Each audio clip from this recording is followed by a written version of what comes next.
인사 나눌 수 있습니다. 부활의 주님을 찬양하며 경배하십시다. 예, 오늘은 부활주일입니다. 예수님께서 죽음의 사망 권세를 이기시고 다시 살아나신 날, 이게 부활이죠. 우리가 이 부활에 대해서 제가 새벽에도 잠깐 설명을 드렸는데, 부활은 죽었다가 살아나심이서 끝나는 게 아니고 이제 다시 죽지 아니하는 영원한 삶을 살아가는 것이 부활입니다. 성경에 죽었다 살아난 사람의 이야기들이 종종 있죠. 구약의 선지자들 통해서, 때로는 사도들을 통해서, 때로는 예수님을 통해서 죽었다 살아난 사람들의 기록이 있는데, 그런 사람을 향해서는 부활했다 하지 않습니다. 부활은 살아나서, 죽음에서 살아나서 다시는 죽음을 맛보지 않는, 그게 바로 부활이죠. 그래서 인류의 유일한 부활하신 자는 예수님밖에 없습니다. 우리는 그 예수님의 부활하심을 믿습니다. 그러나 거기서 끝이 아니고 우리도, 한번 따라합시다. 우리도 부활할 줄 믿습니다. 이게 우리의 신앙이에요. 그래서 우리에게 예수님의 부활은 너무나 중요한 것이고 감사할 일이고, 그래서 초대교회 많은 성도들은 바로 이 부활하신 예수님을 가장 기쁘게, 그 핍박과 모진 고난 속에서도 예수님이 부활하셨습니다. 유대인들을 향해서는 당신들이 죽인 예수님이 다시 살아나셨습니다라고 그 복음을, 살아계신 예수님을, 부활의 주님을 담대히 전함으로 교회에 많은 생명들의 열매를 맺게 된 줄로 믿습니다. 그리고 오늘 교회가 바로 그 부활하신 주님을 증거하는 일들을 감당하는 사명을 그 교회가 맡게 된 것이죠.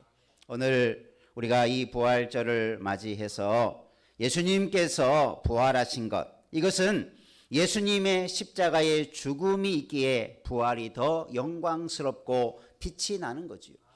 예수님의 십자가의 죽음이 있기에 예수님의 부활이 더 영광스러운 것입니다. 오늘 말씀에도 있지만 우리는 예수님과 함께 살고 예수님과 함께 죽고 예수님과 함께 사는 그런 삶이 시작이 된 거죠. 오늘 예수님의 부활을 통해서 우리가 예수님과 함께 사는 것이 어떤 것인가? 부활의 주님과 동행하며 살아가는 삶이, 그 부활의 은혜가 우리에게 어떤 것들인지 함께 말씀 가운데 은혜를 나누기를 원합니다.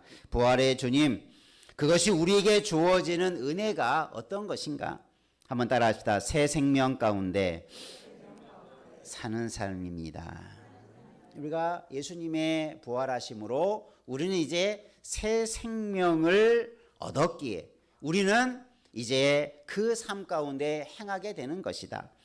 예수님의 부활은 우리 가운데 부활에 대한 약속이고 소망이기도 하지만, 부활을 믿는 우리가 구원받은 자로서 우리는 이 세상에서 이제 새 생명을 누리며 살아가는 은혜를 갖게 한다. 요한계시록에 보면 사대교회에 대한 책망함 중에 이런 말씀이 있습니다. 내가 내 행위를 아는데, 따라해 봅시다. 네가 살았다 하는 이름은 가졌으나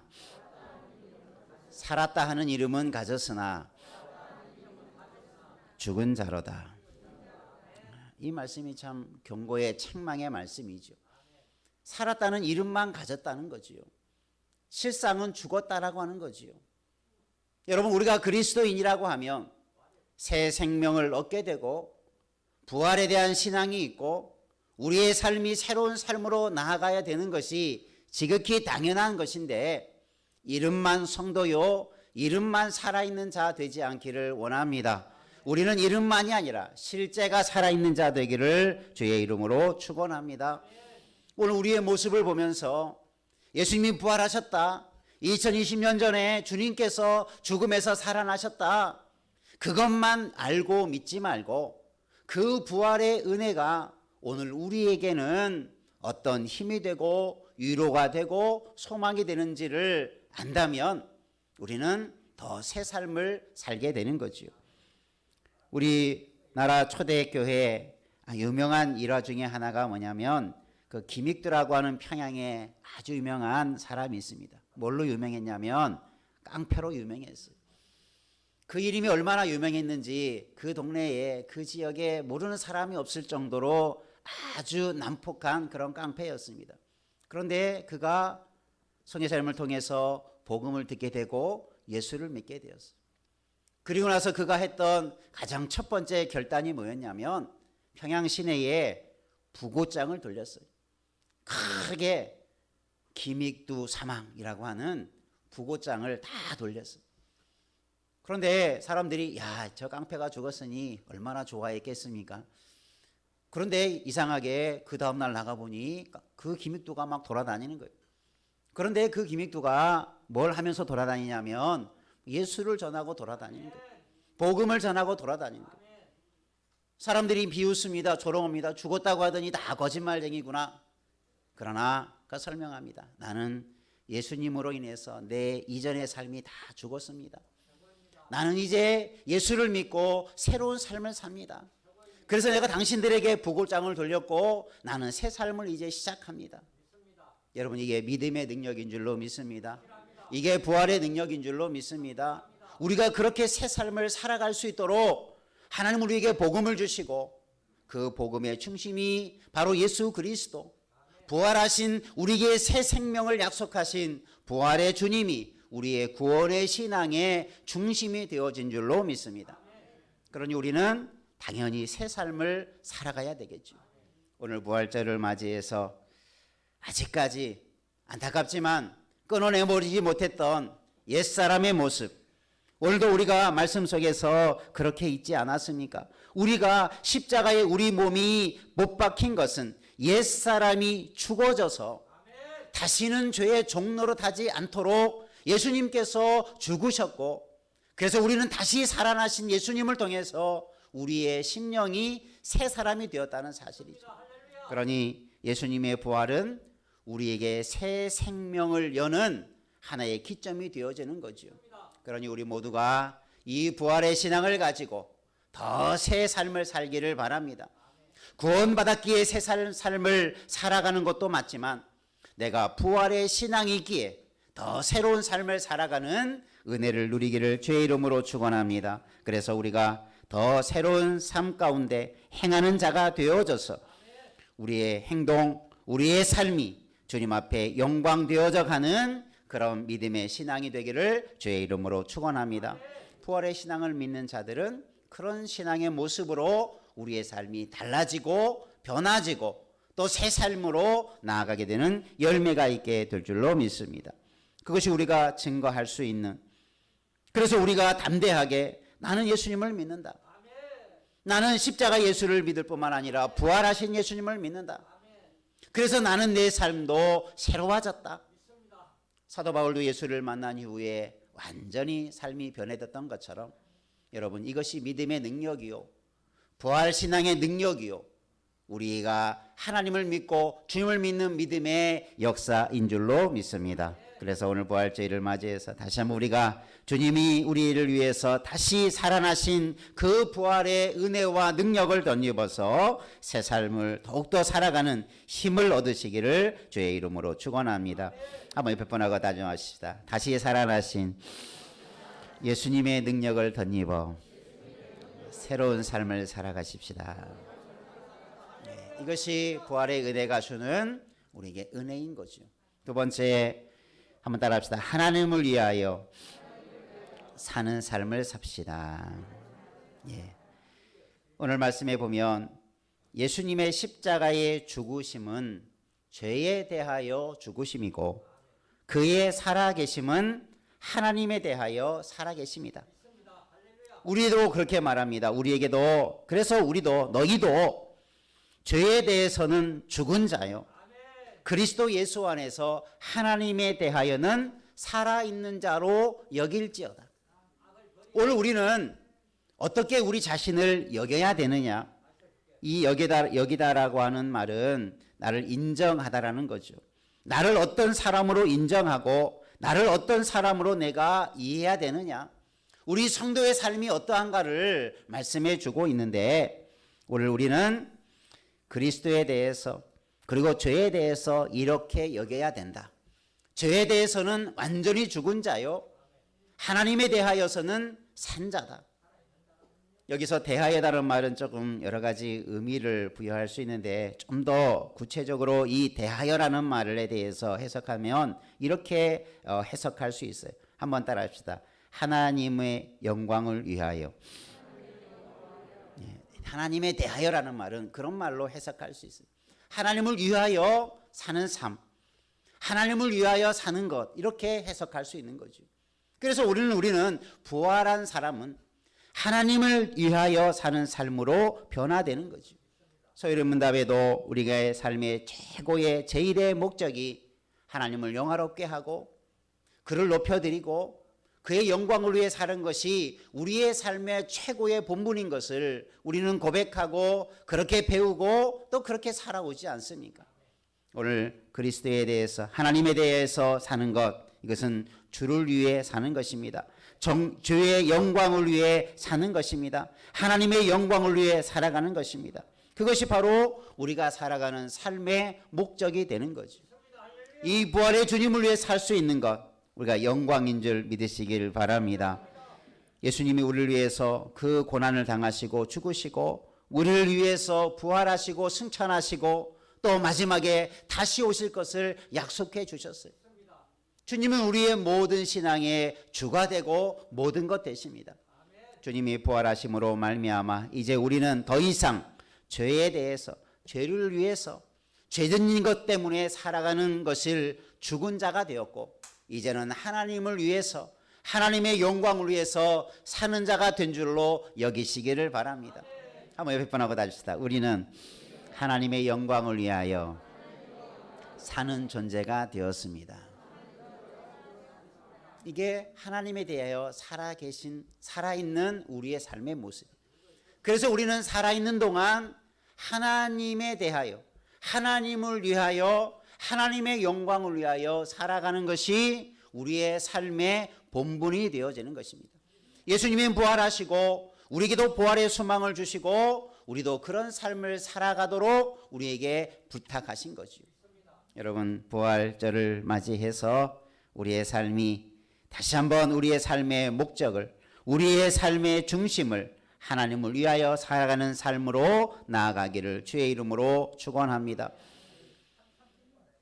우리가 죄에 대하여 죽은 우리가 어찌 그 가운데 더 살리요? 이미 우리가 죄 가운데 죽었는데 왜 우리가 더 죄 가운데 살아야 되겠느냐라고 2절에서 사도 바울은 자신의 모습이나 그렇지 못한 것을 탄식하고 있지요. 우리는 그렇게 살아가면 안 된다. 구원받은 자가, 부활의 신앙을 믿는 자가 되었다면 우리는 더 이상 죄에 대해서, 죄를 위해 살아가는, 죄의 종노릇하며 살아가는 그 어리석음을 벗어나야 된다는 거죠. 그래서 예수님이 우리를 위해서 죽으시고 우리를 위해서 부활하신 거예요. 부활하심을 믿는다면 우리가 죄에 대해서 철저하게 죽은 자요, 나는 이제 하나님을 위하여 살아가는 자가 되었다고 하는 것을 확신하며 그 삶을 향하여 나아가는 은혜가 있기를 주님의 이름으로 축원합니다. 우리는 이제 더 이상 죄의 종노릇하는 자가 아니라 의의 종노릇하게 되겠죠. 의를 위해 살아가는 일꾼이 되어야 되겠죠. 하나님의 일을 위해 살아가는 하나님의 일꾼이 되어야 되겠죠. 그러니까 우리의 신분이 변화되고 우리의 사명이 변화되고 우리의 삶의 목적이 변화된 것, 이것은 부활의 신앙을 통해서 우리에게 더 분명하게 보여주는 삶의 모습이죠. 새 삶을 살게 되었는데 우리에게도 영원히 살 수 있는 부활의 신앙을 갖게 되었는데 여러분, 담대하게 이 새로운 하나님을 위해 살아가는 거룩한 삶을 살기를 즐겨하는, 또 다짐하고 또 그렇게 살아가는 은혜만 있기를 주님의 이름으로 축원합니다. 우리 한번 다시 옆에 분하고 다집시다. 하나님의 영광을 위해 사십시다. 이것이 우리의 본분이에요. 그래서 사도 바울처럼 내가 먹든지 마시든지 내가 사나 죽으나 주의 것이요 주의 영광을 위해 살아가는 것, 이것이 우리의 본분이요 삶의 목적이요 우리의 삶의 분명한 표대인 줄 믿으시기를 바랍니다. 그래서 우리가 그렇게 살아가는 분명한 이유를 담대하게 모르는 자들에게 얘기할 수 있겠죠. 나는 살아계신 예수님을 믿는다. 죽으셨다가 우리의 죄를 위해서 죽으시고 우리를 위해서 살아나신 예수님을 믿는다. 나는 그 신앙으로 말미암아 새 사람이 되었고 새 삶을 살아가야 된다. 나는 이제 나를 위해서 그렇게 행하신 주를 위해 살아가는 것이 내 인생의 최고의 목적이 되었다. 여러분 누구에게든지 여러분 이런 신앙의 간증을 하시기를 주의 이름으로 축원합니다. 사도 바울이 그러하잖아요. 예수님 만난 다음에는 내가 이제는 주를 위한 사도, 내가 주님의 종으로 내 평생을 살아가겠습니다. 내 인생 마칠 때까지 그 믿음을 달려갈 때까지 이 믿음을 지키고 내가 주를 전하는 삶을 사는 것, 사명을 감당하며 사는 것을 최고의 영광으로 살지 않았습니까? 우리의 삶이 그렇게 되기를 다시 한번 주님의 이름으로 축원합니다. 가장 영광스러운 삶, 가장 복되고 가치 있는 삶을 우리는 부활의 신앙 속에서 다시 한번 찾아갈 수 있는 것입니다. 우리가 부활절을 매년마다 맞이하지만 여러분의 삶 속에 정말 부활의 신앙을 통해서 우리의 삶 속에 이런 우리의 삶에 더 확고한 신념과 믿음을 가지고 우리의 신앙을 세워가는 열매만 있기를 주님의 이름으로 축복합니다. 세 번째 한번 따라합시다. 의의 도구로 드려지는 삶을 삽시다. 우리가 새 삶을 얻게 되었으니 또 예수님의 부활하심을 믿게 되었으니 우리는 이제 어떻게 살아가야 되느냐, 이것을 말씀해 주고 있습니다. 오늘 말씀을 다 읽지 않았지만 12절 이하에 보면 이렇게 말씀합니다. 너희 지체를 불의의 무기로 죄에게 내주지 말고 오직 너희 자신을 죽은 자 가운데서 다시 살아난 자 같이 하나님께 드리라. 그래서 너희 지체를 의의 무기로 하나님께 드리라 라고 말씀해 주고 있어요. 그러니까 우리를 불의의 무기로 드리지 말고 의의 무기로 하나님께 드려라. 그러니까 이 말은 우리의 삶을 하나님께 드리는데 어떤 일에 우리의 삶을 드려야 되는가라고 하는 것을 말씀해 주고 있죠. 여러분, 우리 몸이 하나님의 도구가 될 수 있는데 불의의 도구도 될 수 있고 의의 도구도 될 수 있어요. 불의한 일에 사용하는 무기가 될 수 있고 의로운 일에 사용되어지는 무기가 될 수 있어요. 강력한 무기가 평화를 위해서 악을 제재하는 일에 쓰인다면 참 의로운 일에 사용하는 무기가 되겠죠. 그런데 그 강력한 무기가 불의하는 일에, 불법하는 일에 사용된다면 그것은 불의의 불법 무기가 되고 말 것입니다. 우리의 몸이 중립적인 위치에 있는데 내가 어떤 일에 나를 사용하느냐, 여러분의 손과 발이, 여러분의 눈과 귀가, 여러분의 심장과 생각이, 여러분의 모든 행동들이 의의 무기가 되기를 주님의 이름으로 축원합니다. 결코 어떤 것이라도 불의한 일에 사용된 일이 없기를 주님의 이름으로 축원합니다. 예수님께서도 너희가 왼손이 잘못한 일을 하면 손을 잘라서라도, 그죠? 내가 불구가 되어서라도 하나님의 나라에 들어가는 것이 합당하지 않겠느냐, 그런 말씀을 주시지 않습니까? 여러분, 잘못한 것을 끊어버리시기를 바랍니다. 이번 부활주의를 통해서 우리가 그동안 살아왔던 삶을 돌아보면서 불의한 일에 사용한 것이 있다면 마치 내 팔을 자르듯이 그것을 과감히 잘라버리고 벗어버릴 수 있는 그런 결단이 있기를 주님의 이름으로 축복합니다. 그래서 이제는 내가 불의한 일에 내가 사용되는 게 아니라 의로운 일에, 하나님의 나라의 일에, 거룩한 일에, 주님의 복된 일에 내 자신이 쓰임받을 수 있도록 그렇게 우리의 삶을 드리는 자 되기를 축원해 드립니다. 그것을 그렇게 말합니다. 하나님께 드리라. 한번 옆에 분하고 따지시다. 우리의 몸을 하나님께 드리십시다. 네. 우리가 부활의 신앙을 가진 자로 내가 하나님께 드려지는 삶, 내 몸이 하나님께 드려지는 삶, 그것을 말씀해 주고 있는 것입니다. 오늘 우리의 몸이 죄의 목적이나 죄를 위하여 사용하는 것, 참 우리 삶을 되돌아보거나 우리 그리스도인들의 삶을 지켜보면 그러지 말아야 되는데 그런 삶을 살아갈 때 안타깝지 않습니까? 참 저 능력과 재능과 저런 좋은 그런 경험과 그런 삶의 많은 지혜들을 주를 위해 사용한다면 얼마나 아름다운 열매가 있을까? 저 인생에 하나님께 바쳐진 바 되었다면 얼마나 아름다운 열매가 있었을까? 여러분, 오늘 우리의 모습 속에서 내가 드려지는 하나님 앞에 드려지는 것들이 무엇인가를 한번 돌아보면서 정말 우리의 몸과 마음과 우리의 작은 것 하나까지 다 온전히 다 주님 앞에 드려지는 그런 은혜 있기를 주의 이름으로 축원합니다. 그것을 13절에 그렇게 표현하죠. 죽은 자 가운데서 다시 살아나신 것처럼 자같이, 이게 누구를 의미합니까? 예수님 같이, 죽었다가 다시 살아난 자 같이 우리도 하나님께 그렇게 드리자.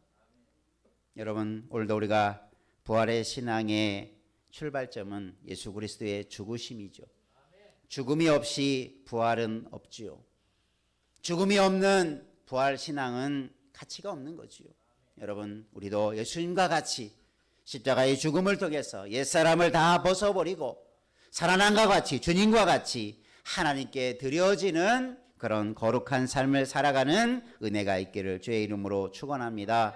그래서 더 이상 이제 14절에 그렇게 말하죠. 죄가 너희를 더 이상 주장하지 못하게 하라. 내 삶의 주인이 주가 되지 아니하고 내 삶의 주인은 예수님이 되는 거고 하나님이 되게 만드는 거죠. 주가 주되심을 인정하는 삶, 이게 부활의 신앙을 가진 자의 삶입니다. 다시 살아나신 예수 그리스도가 내 삶의 주인됨을 다시 한번 선포하고 내 자신의 주인됨을 인정하고 그런 삶으로 더 나아가는 은혜만 있기를 주님의 이름으로 축원합니다. 여러분의 생명, 여러분의 그 생명을 무엇을 위해 드릴 수 있겠습니까? 만약에 여러분에게 1000개의 생명이 있다고 한번 가정해 보십시오. 우리의 생명은 하나밖에 없지만 내가 가지고 있는 생명이 1000개라면 그것을 여러분 무엇을 위해 사용하겠습니까? 양화진에 가보면 많은 선교사님들의 묘비가 있습니다. 그 산이 절두산이라고 기록이 되어 있어요. 그러니까 그 산의 지명이 옛날에 절두산이었어요. 왜 절두산이냐? 절두라는 말은 목이 잘려지는 참수를 행하던 곳에 많은 선교사님들이 그곳에서 선교를 당했어요. 그래서 절두산이라고 하는 이름이 불려질 정도로 참 비참한 곳이죠. 그곳에 선교 묘역이 조성이 되어 있습니다. 아마 우리가 몇 년 전에 우리도 그곳에 우리 성도님과 함께 다녀온 기억이 있는데 그곳에 여러 선교사님들에 대한 행적이나 기록이 많이 남겨져 있고 묘비 앞에 가보면 행적이나 어떤 일화나 어떤 명언들이 담겨져 있습니다. 그 중에 한 분을 소개하길 원합니다. 이 양화진 선교 묘역에 루비 캔드릭 선교사의 묘비가 있는데 한번 사진을 보여주시기 바랍니다. 루비 캔드릭 선교사는 우리나라에 들어와서 선교를 하는 중에 25세라고 하는 아주 짧은 나이에 급성 맹장염, 그러니까 얼마나 맹장이죠. 맹장 때문에 죽음을 맞이했어요. 그가 죽음을 앞두고 뭐 지금이야 맹장은 뭐 쉽게 치료할 수 있는 것이지만 예전에는 뭐 그게 위중하고 생명을 잃는 일이 많았죠. 그 마지막 죽음을 앞두고 자기 고향에 있는 텍사스의 청년 단체에 이런 편지를 보냅니다. 내가 만일 죽으면 텍사스 청년 회원들에게 10명씩, 20명씩, 50명씩 아침 저녁으로 이 조선으로 나오라고 전해 주십시오. 그 조선을 향해서 그렇게 헌신해 달라고 그렇게 하면서 마지막 그런 이야기를 그 편지 속에 남겨둡니다. 한번 따라합시다. 만일 내게 줄 수 있는 1000개의 생명이 있다면 나는 이 모든 생명을 모두 조선을 위해 바치겠습니다. 이 선교사님과 같은 생각과 헌신이 지금의 우리 한국교회의 토대를 이루게 된 줄로 믿습니다. 한 생명이 아니라 내가 1000개의 생명이 있더라도 나는 이것을 다 이 조선을 위해 바치겠다. 25세의 짧은 나이로 죽어가면서 그런 편지를 합니다. 그리고 마지막 부모에게도 이런 편지를 쓰게 되죠. 이런 편지의 일부분이 이렇습니다. 이것은 참 아름다운 곳입니다. 모두들 하나님을 닮은 사람들 같아요. 선한 마음과 복음에 대한 열정으로 보아 아마 몇십 년이 지나면 조선은 주님의 사랑이 넘치는 곳이 될 것 같습니다. 그러나 한편에서는 탄압이 점점 심해지고 있고 선교본부에서는 선교사님을 향하여서 다들 철수하라고 했지만 대부분의 선교사님들은 자기들이 전도한 조선인들과 아직도 숨어서 예배를 드리고 있습니다. 오늘 유난히도 집에 가고 싶습니다. 저는 이 땅에 저의 심장을 묻겠습니다. 이런 편지를 부모님께 드리죠. 그리고 얼마 되지 않아서 이 선교사님은 순교하게 되죠. 여러분, 이 한 선교사님의 그 마음, 그것이 어떤 마음입니까? 자신의 일생을, 내 생명이 1000개가 있더라도 나는 조선이라고 하는 이 선교지에 내 생명을 다 바치겠다라고 하는 그 마음, 여러분, 그 열매가 지금의 우리 한국교회의 놀라운 부흥의 씨앗이 된 줄로 믿습니다. 이게 하나님께 드려진 인생이죠. 이게 하나님 앞에 드려진 삶의 열매인 거죠. 우리 모두가 남은 생명, 남은 열정 모두 다 주님께 드릴 수 있는 마음을 가지고 나아가는 은혜 있기를 주의 이름으로 축원합니다.